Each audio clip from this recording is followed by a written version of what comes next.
how healthy or how I should decide about donor egg and donor sperm.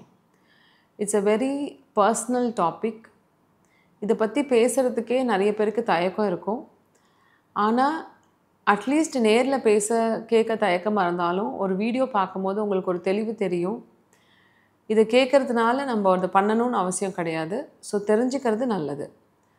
Donor egg and donor sperm எப்போ use பண்ணுவோம் அப்படின்னா, இருக்கிற எல்லா ட்ரீட்மெண்ட்ஸும் பண்ணி அதெல்லாம் ஒர்க் அவுட் ஆகலை அப்படின்னும் போது தான் நம்ம டோனார் எக் ஒரு டோனார் ஸ்பெர்ம் ஆப்ஷனுக்கு போகிறோம்.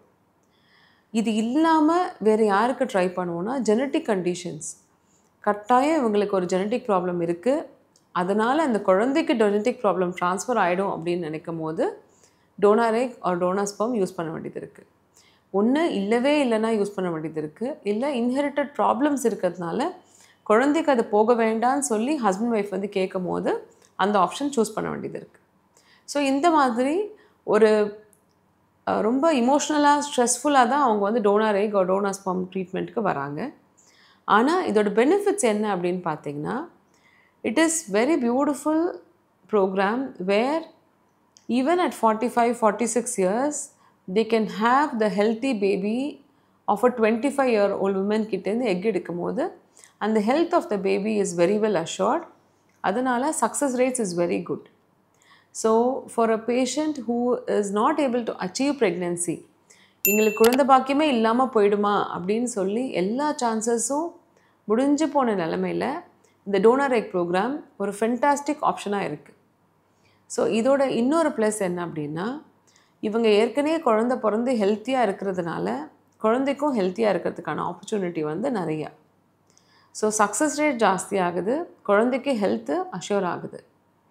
இதில் நான் என்ன கேர்ஃபுல்லாக பார்த்துக்கிட்டு பண்ணிக்கணும், என்னெல்லாம் நான் செக் பண்ணிவிட்டு பண்ணிக்கணும்னு பார்த்தா, டோனாருக்கு இப்போ நம்ம இந்தியன் லா ரொம்ப பிரமாதமாக ஏஆர்டி டோனார் ஆக்ட் பண்ணிட்டாங்க.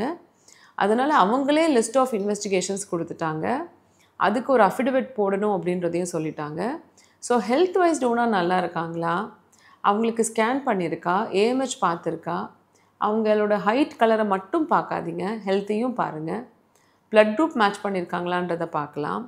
அடுத்தது அந்த டோனாருக்கு அஃபிடவிட் எல்லாம் போட்டுட்டாங்களா, நம்ம இந்தியன் ஏஆர்டி லா படி கரெக்டாக பண்ணியிருக்காங்களா டோனாருக்கு. ஸோ டோனார் வந்து ட்ரீட்மெண்ட் பண்ணி எக் எடுக்கிறது, அந்த குறிப்பிட்ட நம்பர் ஆஃப் எக்ஸ் தான் எடுக்கிறாங்களா, அந்த எம்ப்ரியோ எவ்வளோ ஃபார்ம் ஆகிருக்கு, அதில் ஒரு எம்ப்ரியோ வைக்கலாமா 2 எம்ப்ரியோ வைக்கலாமா, ஏன்னா டோனார் சைக்கிள் பண்ணும்போது நல்லா இருக்கும் சக்ஸஸ் ரேட். ஸோ நீங்கள் சிங்கிள் எம்ப்ரியோ கூட போகலாம். ஸோ இந்த மாதிரி டெசிஷன்ஸ் எல்லாம் உங்கள் டாக்டர் கூட டிஸ்கஸ் பண்ணி டோனார் ப்ரோக்ராம்குள்ளே போனீங்கன்னு முடிவு பண்ணிட்டீங்க அப்படின்னா இதெல்லாம் கேட்டு தெரிஞ்சுக்கிறது நல்லது. ஸோ லைஃப்பில் சில decisions you should take it boldly. So we are doctors, we can help you to guide. எல்லாருக்கும் இது தேவையில்லை. 100 பேருக்கு ஐவிஎஃப் ட்ரீட்மெண்ட் பண்ணுறோன்னா 10 பேருக்கு தான் இந்த ட்ரீட்மெண்ட் தேவைப்படுது. 90 பேர் அவங்களோட ஓன் எக் ஆர் ஓன் ஜெனட்டிக்ஸில் டியூவல் ஸ்டிமுலேஷன் பண்ணி ஸ்டெம் செல் ரெஜினுவேஷன் பண்ணி so much beautiful treatments have come. So உங்களோட ஓன் ஜெனட்டிக் பேபி கொடுக்கணுன்றது தான் எங்களோட எல்லாரோட ஆசையும். கொடுக்க முடியவே இல்லை, சிச்சுவேஷனே இல்லைன்னும் போது தான் இந்த ஆப்ஷன் இருக்குது. ஸோ குழந்தையே இல்லாமல் இருக்கிறதுக்கு பதிலாக இந்த ஆப்ஷன் மூலிமா ஒரு ஹெல்த்தியான ஒரு குழந்தைய வந்து நிம்மதியாக வாழறதுக்கு this can be a hopeful treatment for you. So don't worry to discuss about this to your doctor.